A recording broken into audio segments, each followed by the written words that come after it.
All right, guys, so 17.4 was the last section of this. We're going to have a review tomorrow and a test on Wednesday, I'm sorry. Today we're going to be talking about dividing radicals. So this isn't a very complicated thing, but there is a trick to it, so you need to pay attention. If you know the trick, it's going to be pretty quick. When you have something, the square root of a fraction, you can split that up. The square root of 3 over 16 is the same as the square root of 3 over the square root of 16. Now, I can't do anything with the square root of 3. That's as low as it goes. But I do know what the square root of 16 is. It's 4. That's it, okay? So I split it up so I could take the square root of what I knew, and then that was all I had to do. So split these up, see if you can change anything for the numerator denominator, and simplify. Number 2.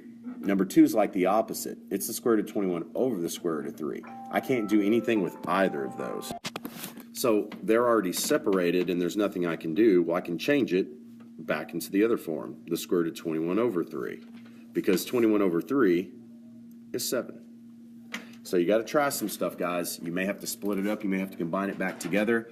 But once you do that, you'll generally get to the right answer. Sorry about that. Anyway, try to simplify anything you can. It may not always be just a division problem or an easy square root. You might also have to factor them. Let's go on to number 3. Now, number 3 looks pretty rough, but it's really not that hard. It has 8 square roots of 48 over 4 square roots of 2. I'm going to look at this first. I know that 8 divided by 4 equals 2, and I have the square root of 48 over the square root of 2. That's the square root of 48 over 2. Now, I'm pretty sure I can do 48 over 2. That's 2 square roots of 24.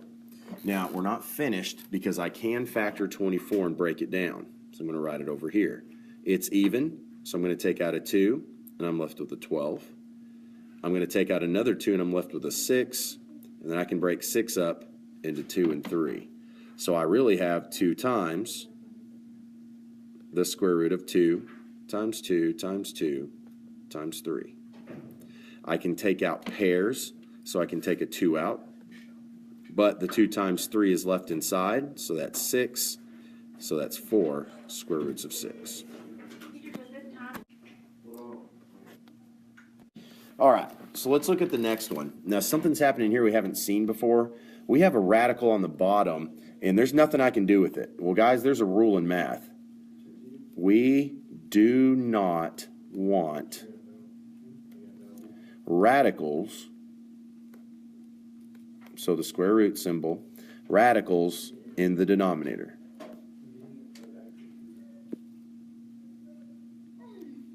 Sorry, my pen's messing up there. So we're going to fix it, okay? Now you need to pay attention. Well, the way we're going to fix this is we're going to multiply it by 1, but there's lots of different forms of 1. What you're going to do is take your denominator, the radical, and you're going to put it over itself, because the square root of 2 divided by the square root of 2 is 1, so it's not really changing the problem. Now just do your multiplication. 12 times the square root of 2 is 12 square roots of 2. And guys, the square root of 2 times the square root of 2 is the square root of 4. But we can fix that because we know what the square root of 4 is. I have 12 square roots of 2 over 2. Now I can simplify this because I know 12 over 2 equals 6. And then I have the square root of 2 left. So when you have a radical on the bottom, multiply by that radical over that radical. Let's look at number 5. It's going to happen again. I have the square root of 3 over 7, and as it sits, there's nothing I can do, but I know that's the same as the square root of 3 over the square root of 7. Now I need to use my clever form of 1. I'm going to use the square root of 7 over the square root of 7. The square root of 3 times the square root of 7, well, 3 times 7 is 21, divided by the square root of 7 times the square root of 7 is the square root of 49. So I have the square root of 21 over the square root of 49 is 7. So it's a pretty easy process if you just remember how to do it. Now, you could go straight from here to here. When you multiply a square root of something by itself, the square root or the radical just disappears. So you might try to do number 6 real quick. It's another one we have to use a clever form of 1. The clever form is going to be the square root of 11 over the square root of 11.